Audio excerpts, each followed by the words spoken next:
The Youth Quota Bill is gaining ground at the 10th Assembly, seeking to secure 30% quota for youth under 35 inclusive of young women and persons with special needs for both national and state assemblies. Currently, the bill has scaled through its first reading on the floor of the Green Chamber. This episode of the program will also focus on entrepreneurship and women's role in politics. I welcome you to the program, Young Parliamentarians, for this week. We shall be right back after this timeout. Don't go away.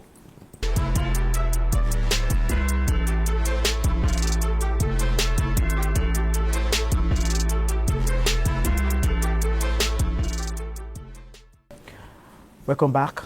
Before we proceed to the interview segment of the program, let's quickly take the report on the recently convened Youth Policy Roundtable for Change.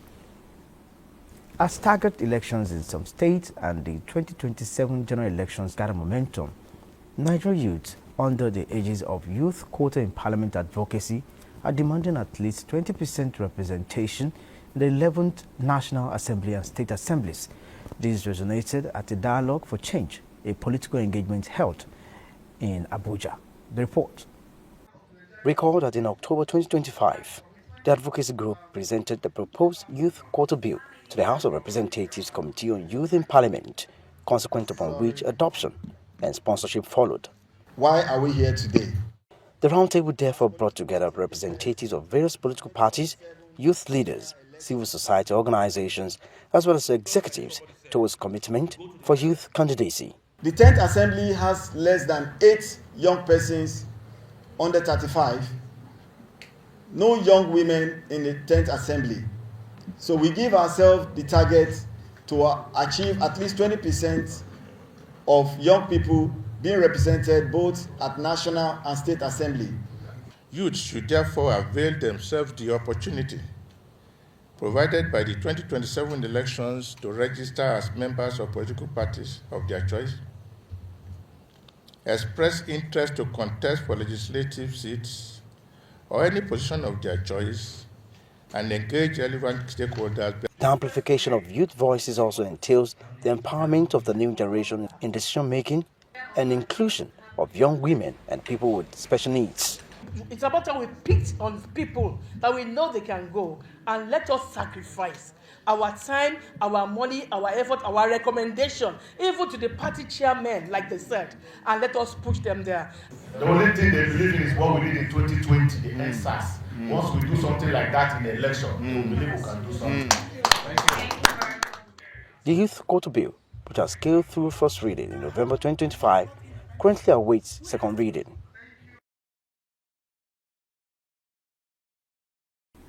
Interestingly, I have a youthful and vibrant guest on the program today. His name is Blessing Flexbana Ifeso. He's a convener, Youth Quota in Parliament. He's also the CEO, Nigeria Youth Policy Development Advocacy Initiative, and toppled as the president, Nigeria Youth in Politics, an organization committed to empowering Nigerian youth to take the lead in shaping the country's political landscape. You're welcome to the program. Thank you very much. It's a pleasure to be with you. Okay, let me start from this point. You are the convener, Youth Quota in Parliament, as we witnessed last week during your policy dialogue. And at the same time, you are the CEO, Nigeria Youth Policy Development Advocacy Initiative. What birthed these two initiatives? Okay, thank you very much. It's a great pleasure to be on this platform, a young parliamentarian. Nigerian Youth Policy Development Advocacy Initiatives is civil society organizations that pilot, that advocate for policies that advance the aspiration of young Nigeria.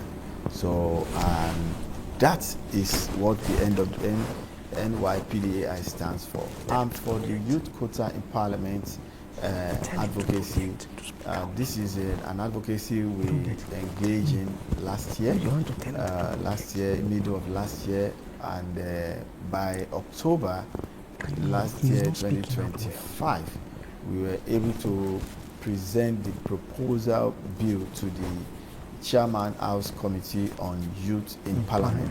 That is Honorable Olamide Akala, who is the Chairman Committee on Youth in Parliament. And interestingly, it didn't take us a month. In fact, it is less than 3 weeks before the bill surfaces at the floor of the 10th Assembly, and the bill pushes for 30% quota as a guaranteed representation reform for younger people under the age of 35, inclusive of young women and people with disability, who are largely the most marginalized when we talk about leadership and governance in Nigeria.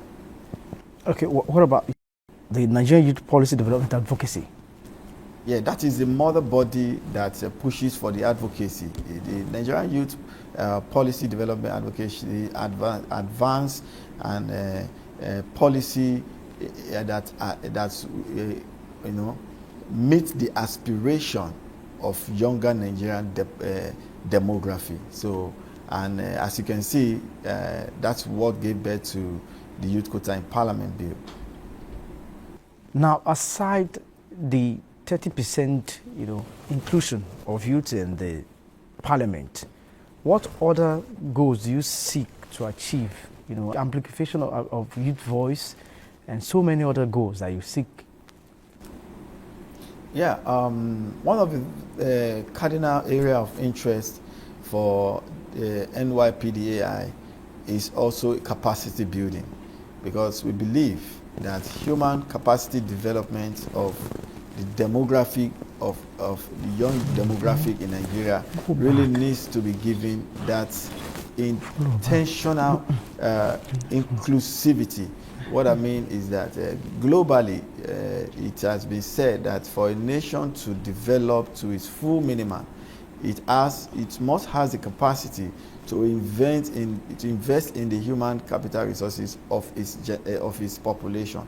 And Nigeria, having been the largest country, a populated country in Africa, and having over 60% of its population a young people, so our organization is committed to ensure also, apart from advocating for policies that meet their aspiration, we're also into capacity building to see how the younger Nigerian could be invested in by all stakeholders, so that we'll be able to achieve the maximum potential that our population holds. Okay, talking about women in politics, the number of women that we have in the legislative, and both at the national and the sub-regional level, how can you describe the current youth inclusion in the legislative business, of Nigeria, especially as women are concerned? Are you satisfied?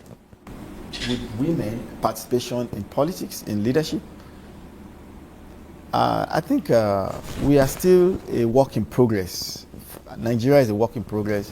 Women participation in politics, leadership, and governance needs to be given adequate attention. And if you go by the activities that was carried out in the 10th Assembly by the promoters of seat reservation for women, why by now that we are preparing for election into the 11th Assembly, there is no sure guarantee that women bill is going to scale through, because the political engagement processes has already started. So it's still what we call in the work in progress. Yes, it's work in progress. It's a work in progress. Women participation in politics. Okay, it's time to take some messages. The program continues thereafter. Do stay with us. Every week, a voice stands out, a leader inspires, and a lawmaker makes the difference. From the chamber of debates to the hearts of the communities, we celebrate men and women shaping our democracy. Who is making impact? Who is driving change? Who is standing tall for the people? Join us as we spotlight excellence, celebrate service, and honor leadership. Legislator of the Week, where democracy meets inspiration. Stay tuned for Legislator of the Week, showing only on NTA Parliament. Don't miss Legislator of the Week, your window into impactful leadership.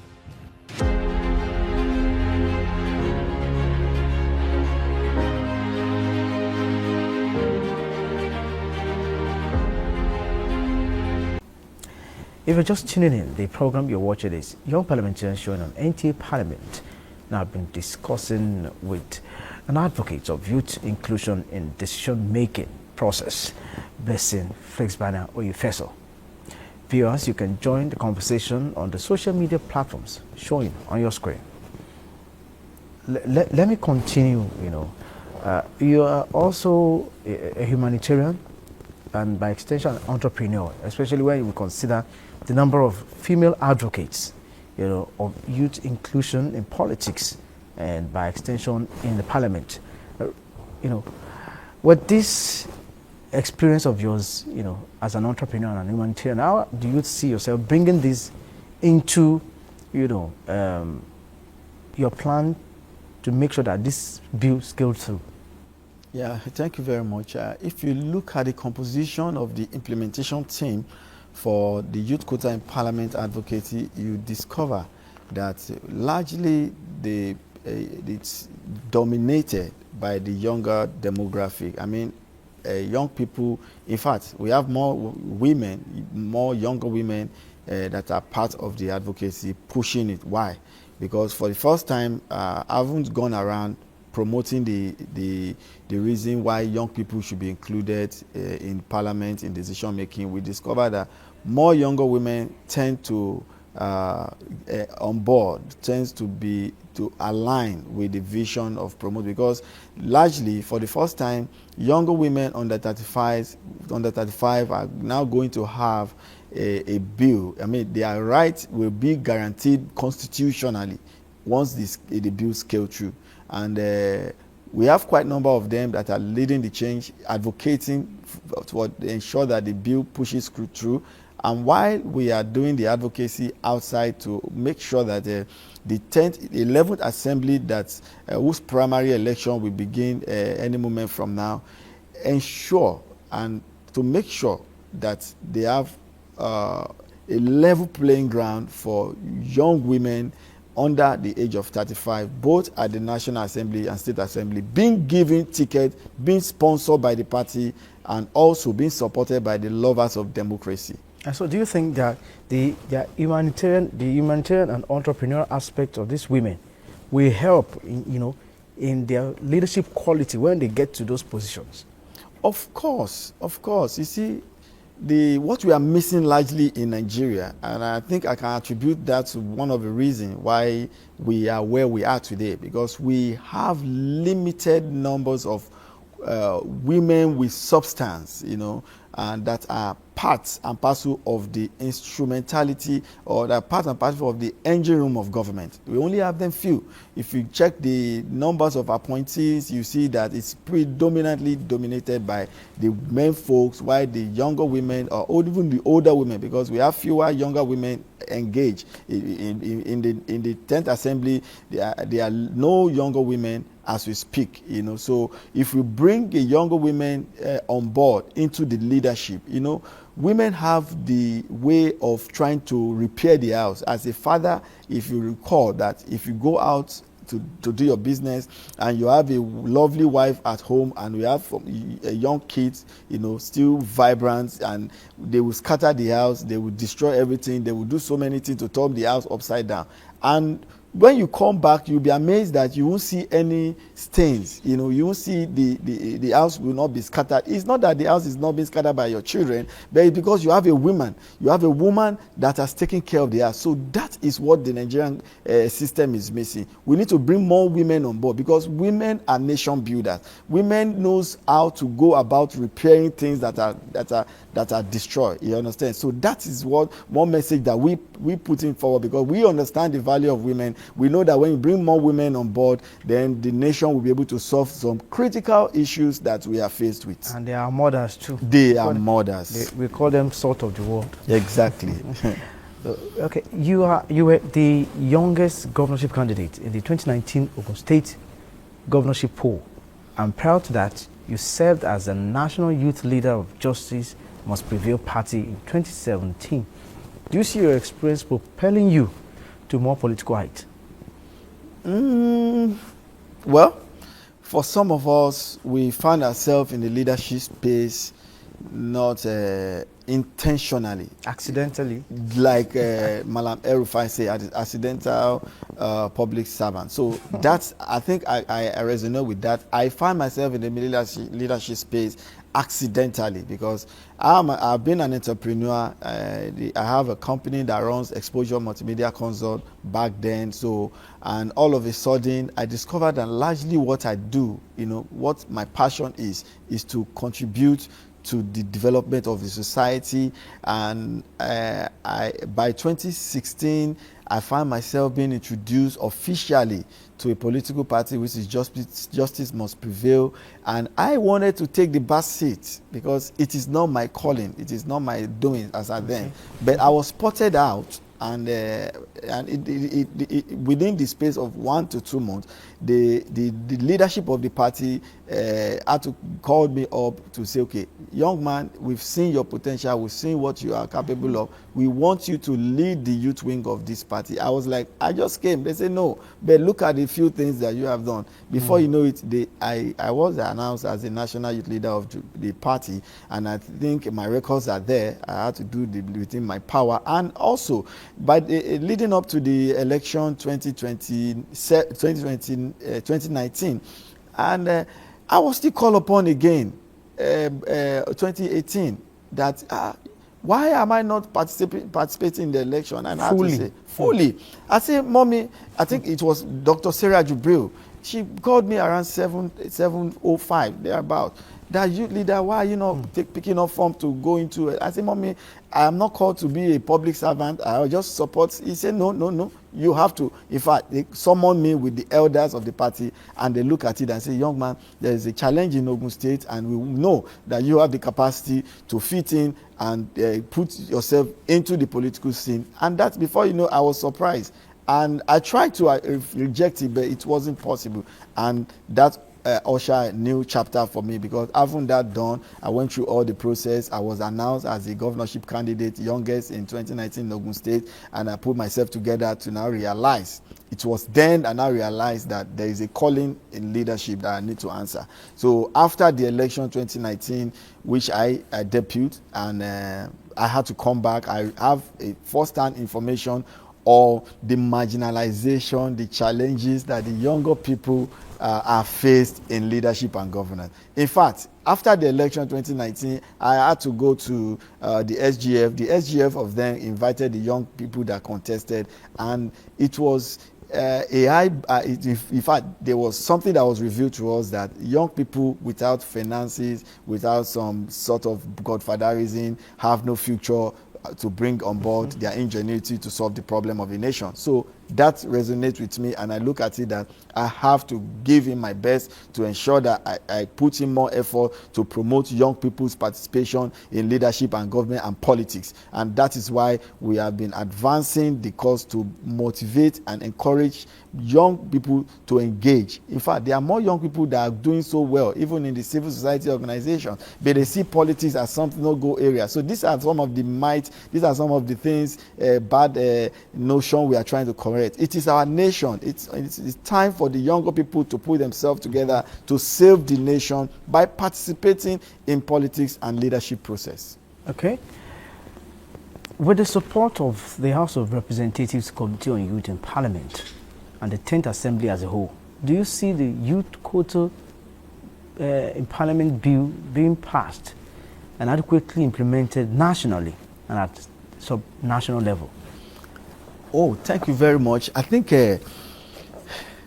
we never not thought. not only being passed, but being fully implemented, like we saw as regards the Not Too Young to Run, bill that became a law under President Muhammadu Buhari. Do you see this? Do you see the practicability of this one after being passed into law? Of course, the National Assembly have no choice, because our argument is simple, it's loud and clear. We are working with data. We are working with statistics. We are working with international best practice. We are not asking for what is not rightfully ours. We are asking for a fair, equitable representation. We are not asking for anything. Equitable representation of the larger population of our nation. It's the youth. If you look at the composition of the 10th Assembly, I said it earlier, we have less than 8 younger people under 35 out of 360 representation across the federal seats. Isn't that mind-blowing? When you are making laws for the larger demography and they are not on the table, isn't that disenfranchisement? Isn't that marginalization? So what the youth quota bill in Parliament is seeking is like the younger people have come together to realize, and that is why the theme, the motto for the advocacy is from eligibility to representation. Okay. What does it mean? In 2018, we got the Not Too Young to Run, which was signed into law by late President Muhammadu Buhari. The younger people like me and you that came together, in fact, more younger women came to support that movement. And we got Not Too Young to Run bill in 2018. And moving forward, we will look at it. What that bill gave us, what the act gave us is eligibility. It breaks the barrier for younger people to do what? To participate in the process. Before now, younger people under 35 are not liable to contest. In fact, I said it earlier. I contested, I was the youngest governorship candidate in 2019. I was 34 years old. Without the Not Too Young to Run, I wouldn't be liable, I wouldn't be able to contest. So there are other people that contest the election in their 30s because of Not Too Young to Run. So we look at it. It's a win-win. Even in their on 20s. We have examples in state houses of assembly. Yes, you understand. So we are now look at it now. Eligibility has been gotten. Now we need to secure our representation. So the National Assembly, by the assistant, and in fact, I want to do a very good open congratulation, appreciation to Honorable Alao Akala, Olamijuwonlo Alao Akala, the chairman Youth in Parliament Committee. Is one of the young parliamentarians that I respected. Did you know what? We have so many young people in the parliament, but once we put a letter across to all of them, because we wanted to have a consensus building across those young parliamentarians to back the youth quota in parliament bill. But from all the letters that was sent, immediately we got a response from him that same day. So what does it mean? It means Honorable Alao Akala is a forward-thinking young person that has the interests of young people at heart. So his capacity in the House is going to go a long way for us to achieve the bill. And for the implementation of the bill, immediately the bill is implemented, I'm so sure that since it's a constitutional alteration which cuts across, it affected other laws of the land. Once that is done, the implementation is the easiest. Political parties are now liable to ensure that when they are submitting candidate lists, they must meet the 30% quota for both House of Assembly and State Assembly. It is now a must. It will be a must. National Assembly and State. It will be a must. Because it's now embedded in the logos and letters of our Constitution. So the implementation is not an issue. It's not a big deal. But the big deal is ensuring that we accelerate the bill. So we call on the leadership of the National Assembly, the 10th Assembly, before they ramp up, to ensure that the bill scale through the second reading, the public hearing, and then onwards to harmonization and assent. I'm sure that the current President Bola Ahmed Tinubu, is a youthful person. So once the National Assembly has done their part, once he gets to his table, I know it will not take more than 12 hours. Okay. For him to ascend it. Hopefully. Okay, lastly, what is your advice to Nigerian youth and other stakeholders who are seeking opportunities to harness the scalability of this bill? You have a lot of stakeholders during your policy dialogue last week. So yes, in fact, that takes me to the communique that was issued after the Dialogue for Change Policy Roundtable held last week, and the stakeholders that gathered put together they adopt a communique that we are now pushing forward. What are the content of the communique? One, but political parties must put themselves in order so that they will ensure that the decision of the young people, especially for the 2026 primary election that is starting soon, must be taken serious. The short time target that we gave ourselves, is to meet 20% target. So at least, at least 20%, which means the party that is the primary is coming on now. We are expecting political parties to ensure that they sponsor, promote, and encourage more young people to have tickets, because without the ticket, you can't go into election. Nothing less than 20%. Nothing less than 20% is not negotiable. You understand? Then secondly, the political party youth leaders who are our liaison officers across all the party, we have tasked them to ensure that they hold the political party chairman and the stakeholders accountable, to follow them up to make sure that we achieve nothing less than 20% ticket candidacy for both House of Rep and House of Assembly across the state. Then the IPAC chairman, who is an integral partner to the advocacy, has also been they are represented during the conversation, and they are ensuring that the political party abide by the advocacy. And for civil society organization, there have been quite a number of them that have been supportive. I just want to wish them that we will not let them down. Okay. They are listening to. So, to Nigerian youths as a whole, your advice? Yes, to Nigerian youth, we are the strength of a nation. Nigeria, to be better, needs our collective contribution into the engine room of government. If the young people are not bringing on board their ingenuity to save the leadership of this nation, I think Nigeria is going nowhere. So that is why we, on our own side, I'm committed to promoting, advocating for young people's rights. I'm committed to promoting youth participation in leadership, governance, and I want them to take this opportunity for 2026 primaries and engage in the process. And 2027, it has to be peaceful, it has to be violence-free, it has to be all-inclusive, and it has to be a credible election. What an enlightening moment and an inspiring one, with that strong message to close this chapter. I believe you viewers have really been thrilled. Thanks for gracing the program.